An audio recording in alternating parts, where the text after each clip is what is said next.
بسم الله الرحمن الرحيم. شهر رمضان الذي أنزل فيه القرآن هدى للناس وبينات من الهدى والفرقان فمن شهد منكم الشهر فليصمه ومن كان مريضا أو على سفر فعدة من أيام أخر يريد الله بكم اليسر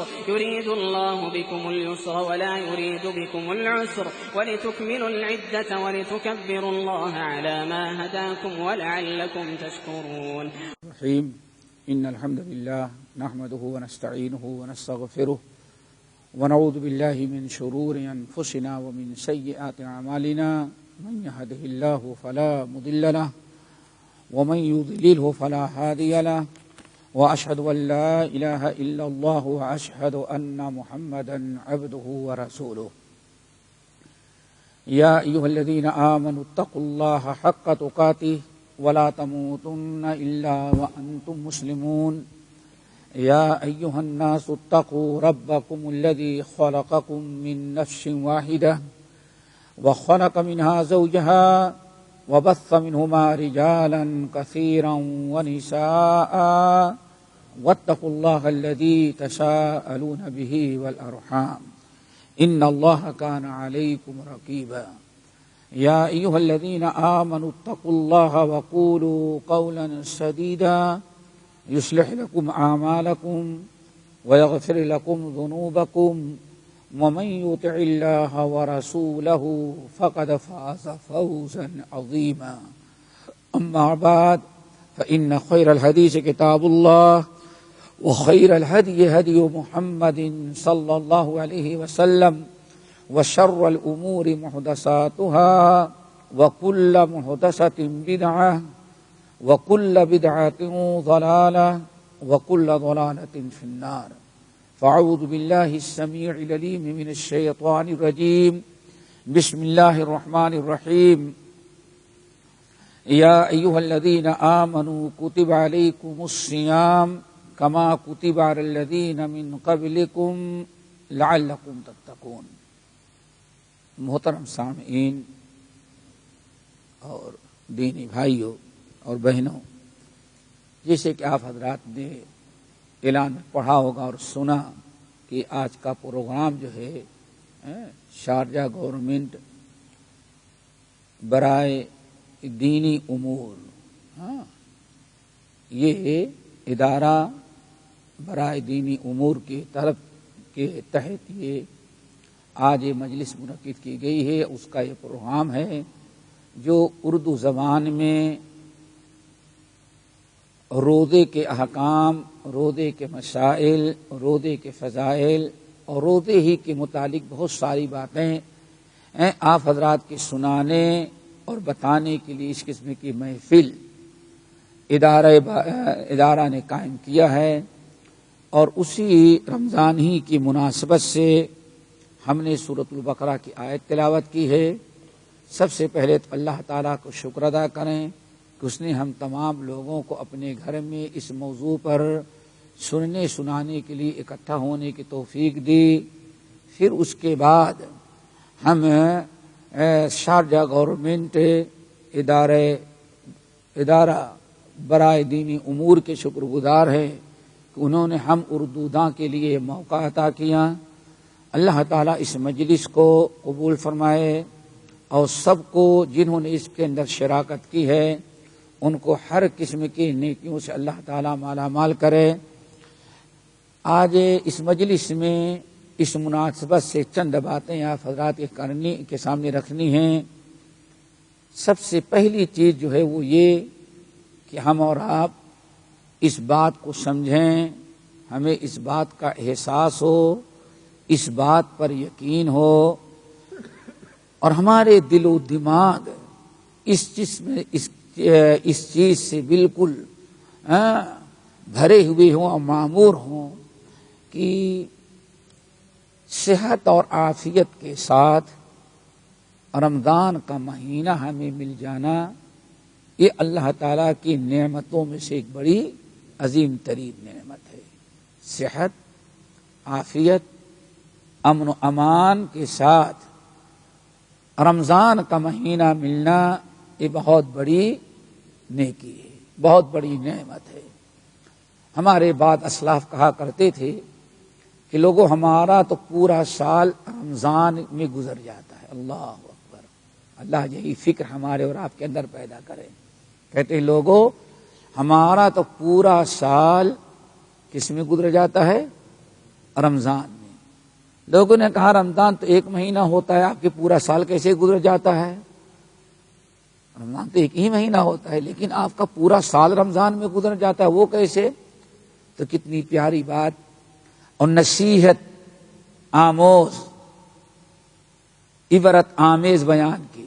کیا کہ بات اصل یہ ہے کہ 6 مہینے تو دعا کرتے ہیں کہ اللہ صحت اور عافیت کے ساتھ رمضان مجھے نصیب کر دے۔ اللہ، دیکھا آپ نے؟ کہتے ہیں پورے سال بھر ہمارے کس میں گزر جاتے ہیں؟ رمضان کے پیچھے۔ تفصیل کیا بیان کی؟ کہتے ہیں ابتدائی 6 مہینے تو اس میں گزر جاتے ہیں کہ اللہ صحت اور عافیت کے ساتھ ہمیں رمضان نصیب کر دے۔ 6 مہینے تک دعا کرتے ہیں، رمضان کا وقت آ جاتا ہے، اللہ نے صحت اور عافیت کے ساتھ رمضان نصیب کر دیا۔ اب رمضان کا روزہ رکھ لیتے ہیں تو 6 مہینے دعا کرتے ہیں اللہ رمضان میں جو تو نے ہمیں عبادت کرنے کی توفیق نصیب فرمائی، اللہ اس کو قبول کر لینا۔ کہتے اس طرح سے ہمارا پورا سال کس میں گزر جاتا ہے؟ رمضان میں۔ تو ہمیں اور آپ سب کو یہ احساس ہونا چاہیے کہ صحت اور عافیت امن و امان کے ساتھ رمضان کا مہینہ میسر آ جانا یہ رب العالمین کا بڑا کرم اور فضل اور ایک عظیم ترین نعمت ہے۔ ویسے تو بہت ساری نعمتیں اللہ تعالیٰ کی ہیں۔ رب العالمین نے فرمایا وَإِن تَعُدُّوا نِعْمَةَ اللَّهِ لَا تُحْصُوهَا وَإِن تَعُدُّوا نِعْمَةَ اللَّهِ لَا تُحْصُوهَا۔ اے لوگو ہم نے، اللہ فرماتے ہم نے اتنی نعمتیں تم پر کی ہیں، اتنے انعامات سے ہم نے تمہیں نوازا ہے کہ اگر ان تم شمار کرنا چاہو وَإِن تَعُدُّوا نِعْمَةَ اللَّهِ، اگر تم شمار کرنا چاہو، گننا چاہو کہ کتنی نعمتیں ہم نے تم کو دی ہیں تو لا تحصوها، اس کو تم شمار نہیں کر سکتے۔ اور نعمتیں بھی کیسے؟ وَأَسْبَغَ عَلَيْكُمْ نِعَمَهُ ظَاهِرَةً وَبَاطِنًا، ظاہری اور باطنی ہر قسم کی نعمتوں سے ہم نے تمہیں مالا مال کر دیا ہے۔ ہماری نعمتیں چاروں طرف تم پر چھا گئی ہیں۔ اس نعمت کی شکر گزاری دوستو ہونی چاہیے، کیونکہ رب العالمین نے فرمایا وَإِذْ تَأَذَّنَ رَبُّكُمْ لَئِن شَكَرْتُمْ لَأَزِيدَنَّكُمْ وَلَئِن كَفَرْتُمْ إِنَّ عَذَابِي لَشَدِيدٌ۔ میرے بندو، ہم نے جو نعمتیں تم کو دی ہیں اگر ان کی شکر گزاری کرتے رہو گے تو اور نعمتوں سے ہم تمہیں مالا مال کریں گے اور نعمتوں سے نوازیں گے۔ لیکن اگر تم نے ایسا نہ کیا، سمجھ گئے نا، وَإِذْ تَأَذَّنَ رَبُّكُمْ لَئِن شَكَرْتُمْ لَأَزِيدَنَّكُمْ، اگر ایسا نہ کیا تو رب نے یہ بھی اعلان کیا وَلَئِن كَفَرْتُمْ إِنَّ عَذَابِي لَشَدِيدٌ، اگر تم ناشکری کرو گے تو میرا عذاب بہت ہی زیادہ دردناک ہے۔ اللہ تعالیٰ نے آپ کو صحت اور عافیت دی، رمضان تک آپ پہنچ گئے، اب اللہ تعالیٰ کا شکر ادا ہونا چاہیے اور اس کا ہمیں احساس ہونا چاہیے، چونکہ یہ بہت بڑی نعمت ہے۔ سنن ترمذی، ابن ماجہ، مسند احمد بن حنبل وغیرہ کی روایت، نبی علیہ السلام سے پوچھا گیا یا رسول اللہ ای الناس خیر، یا رسول اللہ لوگوں میں سب سے اچھا انسان کون ہوتا ہے؟ ای الناس خیر، لوگوں میں سب سے افضل انسان کون ہوتا ہے؟ نبی علیہ الصلوۃ والسلام نے ارشاد فرمایا جس شخص کے کو دو نعمتیں مل جائیں وہی سب سے اچھا انسان ہوتا ہے۔ فرمایا من طال عمرہ وحسن عملہ، جس شخص کو اللہ دو نعمتیں دے دے وہی سب سے اچھا انسان ہوتا ہے۔ نمبر 1 من طال عمرہ، جس کو اللہ تعالی لمبی عمر دے دے، لمبی زندگی۔ کتنے لوگ ایسے ہوں گے، ہر آدمی ذرا سوچے اپنے کتنے ہم عمر کو دفنا چکا ہوگا، کتنے ہم عمر کے بارے میں معلوم ہوگا کہ دنیا سے جا چکے ہیں۔ وہ اللہ کا کرم، اللہ کا احسان، اس نے صحت اور عافیت کے ساتھ آپ کو رکھا ہے، ہم کو باقی رکھا۔ من طال عمرہ، سب سے بہترین انسان وہ ہے جس میں دو خوبیاں پائی جائیں۔ نمبر 1 طال عمرہ، زندگی اللہ تعالیٰ اس کو لمبی دے دے۔ نمبر 2 وحسن عملہ، اور زندگی سے فائدہ اٹھا کر کے اس نے اچھے اعمال بھی زیادہ کیے ہوں، یہ سب سے بہترین انسان ہے۔ حدیث کے اندر آتا ہے، سنن نبی داؤد وغیرہ کی روایت، ایک رمضان انسان کو مل گیا تو کتنی بڑی نعمت ہے۔ ہم لوگ اس کا خیال نہیں کرتے، بہت سارا پروگرام ہوگا اگلے رمضان میں دیکھیں گے، یہ گارنٹی نہیں کہ اگلا رمضان نصیب ہو یا نصیب نہ ہو۔ صرف ایک رمضان اگر مل جائے تو کتنی بڑی نعمت۔ سنن نبی داؤد، مسند احمد بن حنبل کی روایت، اور کئی طرق سے مروی ہے، تفصیل کے ساتھ بھی اور اختصار کے ساتھ بھی۔ نبی علیہ الصلوۃ والسلام کی خدمت میں 2 شخص آئے، دونوں نے ایک ہی دن ایمان قبول کیا، ایک ہی دن دونوں اسلام لائے، ایک ہی دن ہجرت کر کے آئے تھے۔ ان دونوں کے مسلمان ہو جانے کے بعد چونکہ بالکل اجنبی تھے، مدینے میں ان کا کوئی جان پہچان کسی کی نہیں تھی، یا نہ کوئی رشتہ نہ آتا تھا کسی کے ہاں جا کر کے ٹھہرے۔ اس زمانے میں ایسے فندق اور ہوٹل بھی نہیں تھے چلو کہیں ٹھہر جائے۔ بڑے عبرتناک واقعہ دوستو، قدر کر لو جو رمضان نصیب ہو رہا ہے، آنکھیں بھی صحت مند، بلکہ اللہ کا کرم ذرا دیکھو، جتنے صحت مند پر سال تھے اتنے ہی صحت مند آج بھی ہیں۔ کتنے رمضان آپ کو مل چکے، کتنے رمضان سے روزہ رکھ رہے ہیں، لیکن الحمدللہ پہلے رمضان سے لے کر کے آج جو رمضان نصیب ہو رہا ہے، ایک ہی جیسے صحت مند، تندرست، کھاتے پیتے ہٹتے کٹے، ماشاءاللہ کیا پوچھنا ہے۔ یہ اللہ کا کرم۔ 2 ساتھ ایک ہی دن مسلمان ہوئے، اب ان کے رہنے کا انتظام چاہیے تھا۔ نبی علیہ السلام کا دستور تھا، باہر سے جو لوگ مسلمان ہونے کے لیے آتے،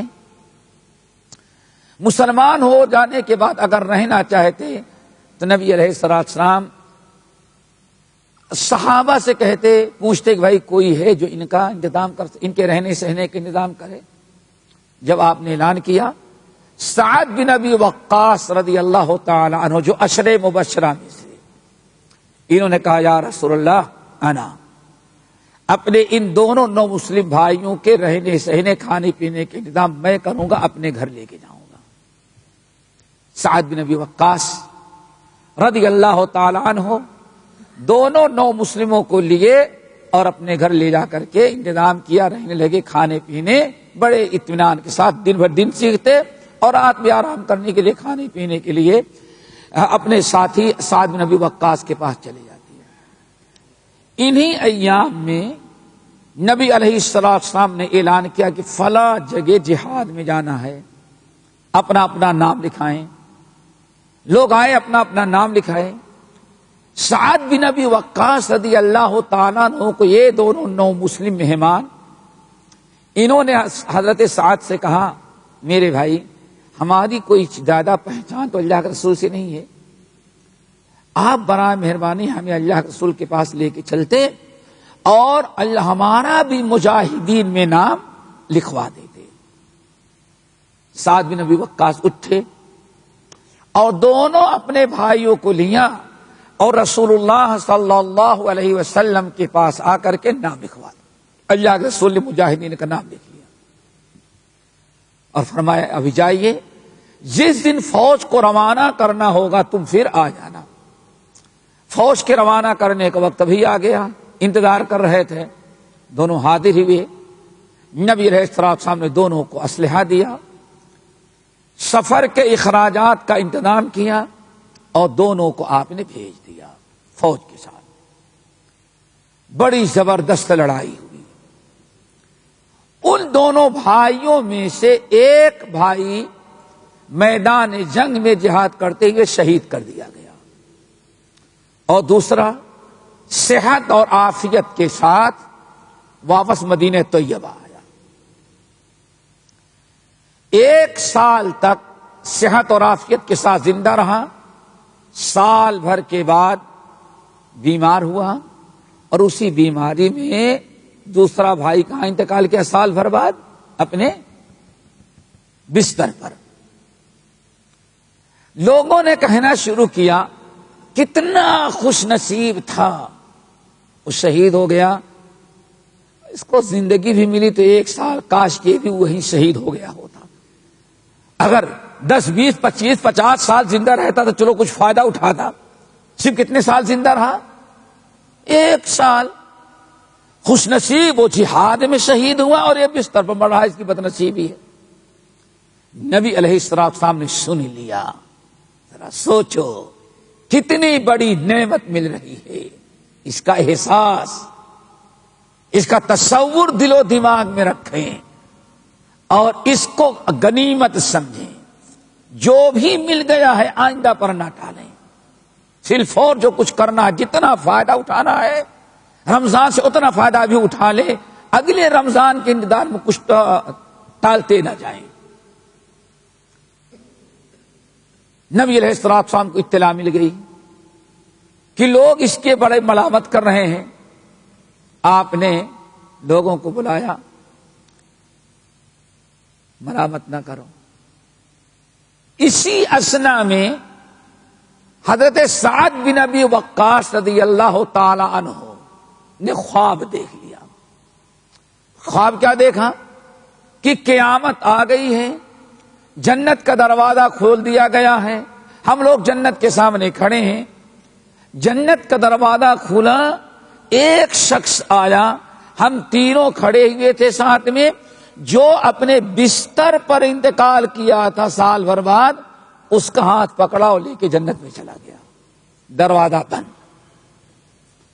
ہم لوگوں نے سوچا شاید کہ لے جانے والے کو غلطی ہو گئی، اس کو لے کے جانا تو جو شہید ہوا تھا، لیکن غلطی سے کس کو لے کے چلا گیا؟ وہ بستر پر مرنے والے کو لے کے چلا گیا۔ یہی سوچتے کھڑے تھے، بہت عرصہ گزر گیا، دروازہ کھلا ہی نہیں۔ آخر کار ایک عرصے دراز کے بعد میں نے دیکھا، پھر دروازہ کھلا۔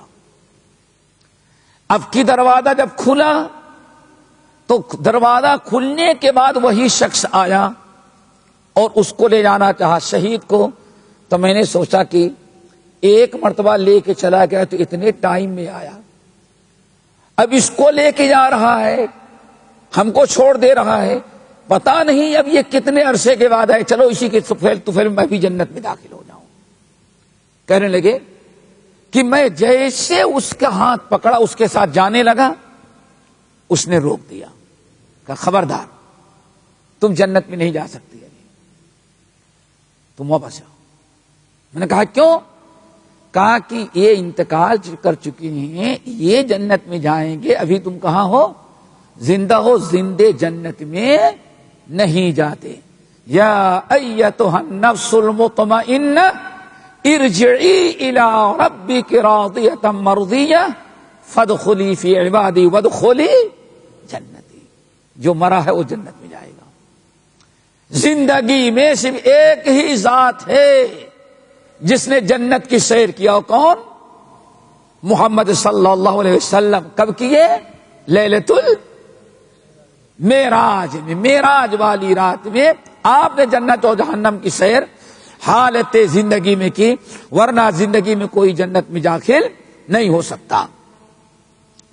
رسول اللہ صلی اللہ علیہ وسلم نے حضرت سعد بن ابی وقاص کہتے ہیں شہید کو لیا، ہم کو روک دیا اور جنت کا دروازہ بند کر لیا۔ اتنے میں کہتے ہیں ہماری نیند کھل گئی۔ اللہ اکبر۔ صبح ہوئی، نماز فجر پڑھی میں نے، اپنے خواب کو بیان کرنے کے لیے رسول اللہ صلی اللہ علیہ وسلم کے پاس پہنچ گیا۔ میں نے کہا یا رسول اللہ، آج میں نے ایسا خواب دیکھا ہے اور ہر آدمی کو بڑی حیرت ہے کہ آخر شہید کو بعد میں جنت میں لے گیا اور بستر پر مرنے والے کو کہاں لے گیا؟ پہلے لے گیا۔ اللہ کے رسول نے جب لوگوں کی حیرت سنی تو فرمایا اس میں حیرت کی بات کیا ہے؟ اب ذرا سنو میں حیرت کی بات کیا ہے۔ این صلاتہ بعد صلاتہ وَأَيْنَ صِيَامُهُ بَعْدَ صِيَامِهِ۔ اللہ اکبر۔ تعجب کے کیوں کر رہے ہو؟ وہ شہید ہوا، شہید کا مقام اپنی جگہ پر، لیکن ذرا سوچو شہید دنیا سے چلا گیا بیچارہ، اس کے بعد جو بستر پر مرا ہے، اللہ اکبر، 1 سال اس نے نماز کی پابندی کی ہے۔ کیا پڑھا ہے؟ نماز۔ پھر آپ نے حساب لگایا، ذرا بتاؤ 5 وقت کی نماز آدمی پڑھ رہا ہے، 5 وقت کی نماز۔ آج کتنے لوگ ہیں ظہر میں کتنی رکعت پڑھے ہوں گے؟ ابھی عصر میں 8 رکعت پڑھوں گے، 4 پہلے سنت غیر موقدہ اور 4 فرض۔ ابھی عشاء میں مغرب عشاء تقریباً آپ نے 6000 نمازوں کا حساب لگا۔ کتنا؟ بہت روایت۔ اس کے بعد 6000 نمازیں زیادہ تھیں اور 1 مہینے کے رمضان کا روزہ بھی اس نے زیادہ رکھا تھا۔ اللہ اکبر۔ بات سمجھ میں آ گئی ہوگی دوستو، کتنی بڑی نعمت کیا ہے؟ صحت اور عافیت کے ساتھ رمضان کا نصیب ہو جانا۔ اس پر اللہ تعالی کا شکر ادا کریں۔ اور شکر کیا ہے؟ ماہ رمضان کا استقبال محبت کے ساتھ، نیکیوں کے ساتھ، اخلاص کے ساتھ کریں، اور رمضان میں جان مان تن من دھن سب قربان کر کے جتنے نیک اعمال زیادہ کر سکتے ہوں ان کو کرنے کی کوشش کریں۔ لیکن افسوس صد افسوس، افسوس صد افسوس، ہمارے ہاں معاملہ یہ ہے، ایک شیطانی مکر ہے۔ کیا ہے؟ شیطانی مکر۔ شیطانی مکر کیا ہے؟ بڑا خطرناک اس کا ایک مکر یہ ہے کہ بوڑھے کو تو کہتا ہے کوئی بات نہیں، یہ چیز بعد میں بھی کر لینا۔ نوجوانوں کو کیا؟ ارے بھائی ابھی تمہارے نیک کام کرنے کی کہاں عمر ہے، آئندہ کبھی کر لینا۔ یہ شیطان جھوٹی امیدیں دلا کر کے ایک گنہگار کو توبہ سے روک دیتا ہے، نیکی کرنے والوں کو نیکی میں سے روک دیتا ہے۔ چلو بات ٹالتا ہے، چلو اگلا رمضان دیکھیں گے، اگلا رمضان دیکھیں، کون سا بھی ہم پر۔ اللہ اکبر۔ یہ شیطانی مکر و فریب ہے۔ یہ اگر معلوم ہوتا کہ وہ انسان کو کہ اگلا رمضان ہم کو نہیں ملے گا، تب تو جان توڑ کر کے عبادت کرتا۔ مشکل یہی ہے کہ کسی کو یہ پتا نہیں کہ اگلا رمضان ملے گا یا ملے گا نہیں۔ اسی لیے ہمیں حدیث یاد آئی، مسند احمد بن حنبل کی حدیث یاد رکھیے گا۔ اللہ اکبر۔ حضرت ابو سعید الخدری رضی اللہ تعالیٰ عنہ آئے، کہنے گا یا رسول اللہ اوصنی، آپ مجھے کچھ وصیت کریں۔ تو نبی علیہ السلام نے ان کو 4 وصیتیں کی۔ کتنی؟ اللہ اکبر۔